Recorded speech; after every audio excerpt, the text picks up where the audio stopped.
నియోజకవర్గాల పునర్విభజనకు కేంద్రం సన్నాహాలు చేస్తోంది. కేంద్రంలోని రాష్ట్ర ప్రభుత్వాలు సైతం అందుకు తగిన విధంగా ఏర్పాట్లు చేస్తున్నాయి. అయితే నియోజకవర్గాల పునర్విభజనతో జనాభా నియంత్రణ పాటించిన రాష్ట్రాలు, ముఖ్యంగా దక్షిణాది రాష్ట్రాలకు అన్యాయం జరుగుతుందని, అదే సమయంలో ఉత్తరాది రాష్ట్రాలకు అదనంగా ప్రయోజనం చేకూరుతుందని వాదనలు ఉన్నాయి. ఇదే అంశంపై కాంగ్రెస్ సైతం ఆందోళన వ్యక్తం చేస్తోంది.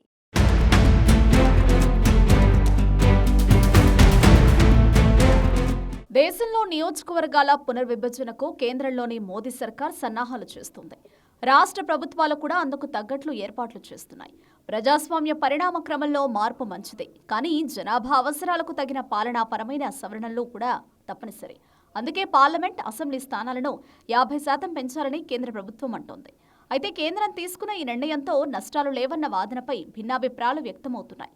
అమెరికా, ఇంగ్లాండ్ లాంటి ప్రజాస్వామిక దేశాలు సైతం ఎంపీల సంఖ్య పెంచుకునేందుకు ఎందుకు వెనకాడుతున్నాయనే దానికి పలు కారణాలున్నాయి.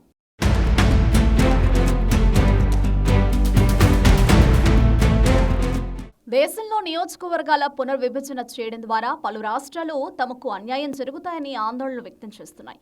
దశాబ్దాలుగా కేంద్ర ప్రభుత్వ జనాభా నియంత్రణ విధానాలను ఖచ్చితంగా పాటించిన ఆంధ్రప్రదేశ్, తెలంగాణ, తమిళనాడు, కేరళ వంటి దక్షిణాది రాష్ట్రాలు పార్లమెంట్లో తమ స్థాయి కోల్పోయే ప్రమాదం ఉంది. జనాభా నియంత్రణలో విఫలమైన ఉత్తరాది రాష్ట్రాలకు ఎంపీలు పెరిగి దక్షిణాది వాణి బలహీనపరచడమే అవుతుందనే అభిప్రాయాలు వినిపిస్తున్నాయి. ప్రస్తుతం భిన్న కుల, మత, రాజకీయ వాదాల నాయకులు ఉన్నప్పటికీ పెద్ద నియోజకవర్గాల్లో గెలవడం సాధ్యం కాదు. కాబట్టి ఏదో ఓ పార్టీతో సర్దుకుపోవడం అనివార్యమవుతోంది. కానీ రేపు చిన్న ప్రాంతాలు నియోజకవర్గాలుగా ఏర్పడితే కొత్త కుల, మతవాదులు రాజకీయ అవకాశాలు వెతుక్కుంటారు. అది ప్రభుత్వాల స్థిరత్వానికి సవాలుగా మారే ప్రమాదం ఉంటుంది.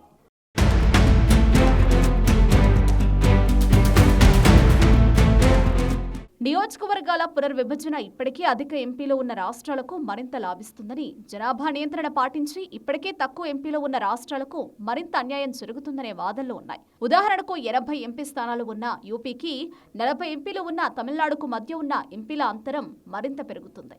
అది అన్ని రాష్ట్రాలు సమానం అన్న సమాఖ్య స్ఫూర్తిని దెబ్బతీయడమే అవుతుంది. హిందీ మాట్లాడే ప్రాంతం నుంచి ఎక్కువ మంది ఎంపీలు రావడం సహజంగానే పార్లమెంట్లో భాషా ప్రాధాన్యతను మారుస్తుంది. దీనివల్ల సాంస్కృతిక గుర్తింపులోనూ విభేదాలు పెరిగే అవకాశం ఉంటుంది.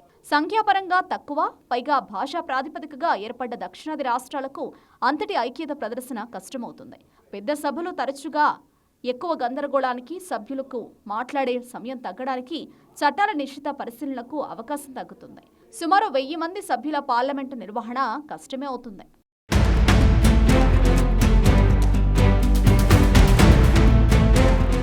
అధికార పార్టీలు తమకు అనుకూల కులాలు, ఓటింగ్ వర్గాల ప్రాతిపదికగా నియోజకవర్గాల సరిహద్దులను తారుమారు చేస్తారు. తద్వారా ఎన్నికల ఫలితాలు ఎలా ఉండాలో నిర్ణయించుకుంటారు. ఇలా చేయడాన్ని గెర్రీ మానిటరింగ్ అంటారు. 2009కి ముందు జరిగిన పునర్విభజనలో అప్పటి కాంగ్రెస్ ప్రభుత్వం ఈ ఆరోపణలు ఎదుర్కొన్న విషయం గుర్తు చేస్తున్నారు. పునర్విభజనలో సరిహద్దులను సవరించడం ఖచ్చితంగా అధికార పార్టీల అనుకూల నిర్ణయాలకు అవకాశం ఇస్తుంది. ఎక్కువ మంది ప్రతినిధులు అంటే ఎక్కువ జీతాలు, ఎక్కువ బంగ్లాలు, పెద్ద సచివాలయాలు, కార్లు, సెక్యూరిటీలు, ఇలా అన్ని రకాల భారాలు పెరుగుతాయి. అంతేకాదు ప్రజా ప్రతినిధుల్లో అవినీతి పరుల సంఖ్య పెరిగే ప్రమాదం ఉందనే వాదనలు వినిపిస్తున్నాయి. మరోవైపు హిమాచల్ ప్రదేశ్, ఉత్తరాఖండ్ లాంటి చిన్న రాష్ట్రాలు ఈశాన్యంలోని 7 సిస్టర్స్ ప్రభుత్వ గణాంకాల్లో కేవలం ఫుట్ నోట్స్ గా మిగిలిపోయే ప్రమాదం ఉంది. ప్రాంతీయ సమస్యలపై పార్లమెంటు స్థాయిలో చర్చించాల్సి వచ్చినప్పుడు వారి అభ్యర్థనలు పెద్ద రాష్ట్రాలు వారి సమస్యల హోరులో కొట్టుకుపోతాయనే అభిప్రాయాలు వ్యక్తమవుతున్నాయి.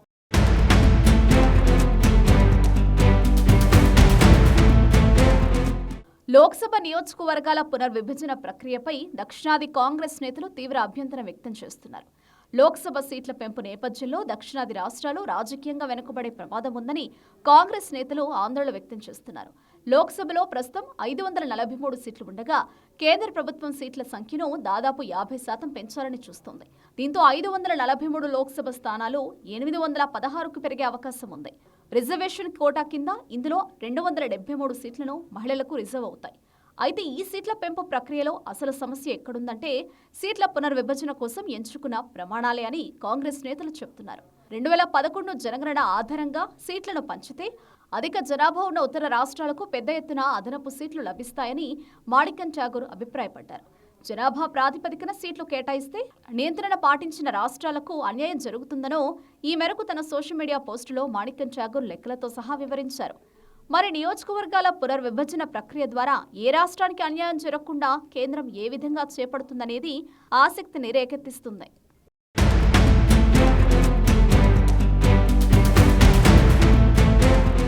నియోజకవర్గాల పునర్విభజన ప్రక్రియను చేపట్టడం ద్వారా దక్షిణాది రాష్ట్రాల కంటే ఉత్తరాది రాష్ట్రాల్లోనే ఎక్కువ సీట్లు పెరగనున్నాయనే అంచనాల నేపథ్యంలో దక్షిణాది రాష్ట్రాలకు పార్లమెంట్లో ప్రాతినిధ్యం తగ్గిపోతుందనే ఆందోళనలు వ్యక్తమవుతున్నాయి.